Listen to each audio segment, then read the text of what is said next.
right, what are we going to talk about? Marketing considerations of Content Hub. So over this section, a lot of things we're going to talk about might overlap with other sections, and aren't specifically to website. But we're going to talk about it because this is really important in terms of how people are using it and who the people are that are using it.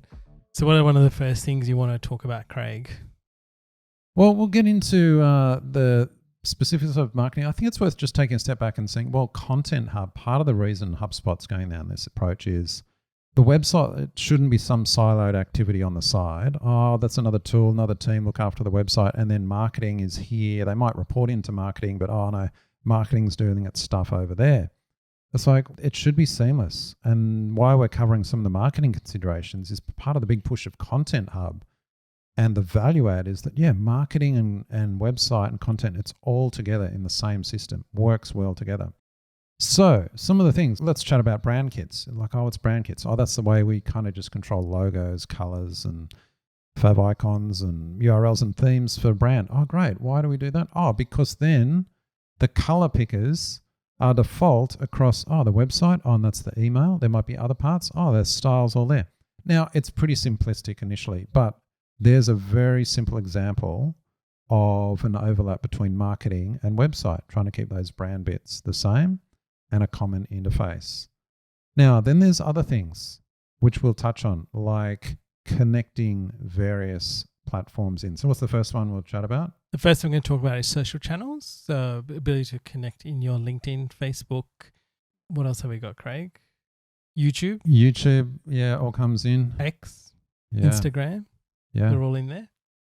Now, there's two things here. One is reporting. I think that's the big benefit of the social tool. You can schedule and manage it, which we do actually in our portal. We manage it all via HubSpot Social, but there's other tools out there that will happily do social scheduling and management. You don't need it for that. But the reporting, that's great. So you've built your website. What about when you promote your website? Oh, I want to see it all together in one system. That's the first start. What's next? The next thing is connecting your advertising accounts. This is a big thing. The ability to pull in your ads from Facebook, LinkedIn, Google is a massive, massive benefit, because what that allows you to do is tie it back to your contacts and know what's working. So often when we talk to people, people know what they're able to tell.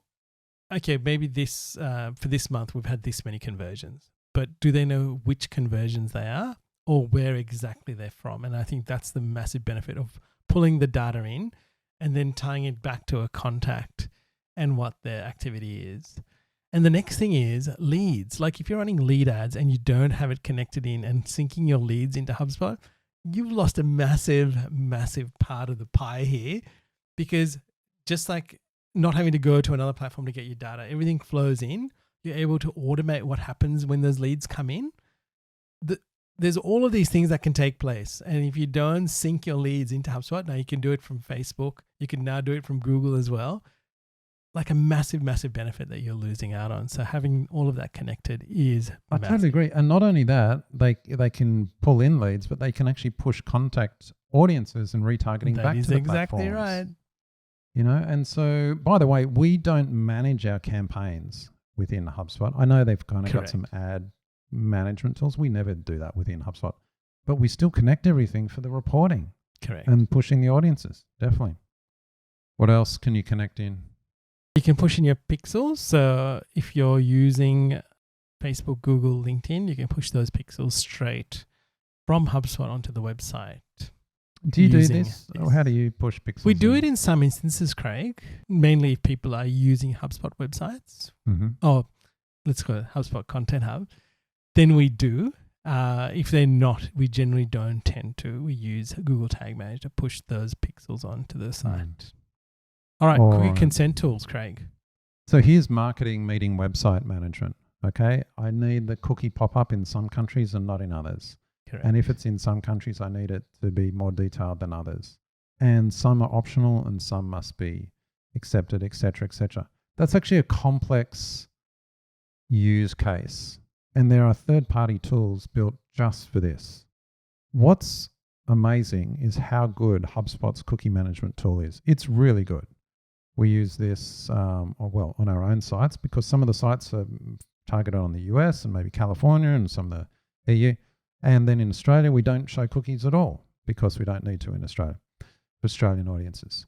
So here's the thing. This cookie tool is so good. And yet we've had clients where they're going, oh, yeah, this is great. Now I've just bought this other third-party tool. Can we integrate that into our HubSpot website? I'm like, what? What tool have you bought? Like, you know HubSpot's got their own tool. No, they didn't realize. And the other thing that I find bizarre, like I feel, sometimes I wonder, HubSpot could just take this whole tool, split it out, they unbundle it out as an optional, sell it as an extra, just as its own standalone tool, because it's that good.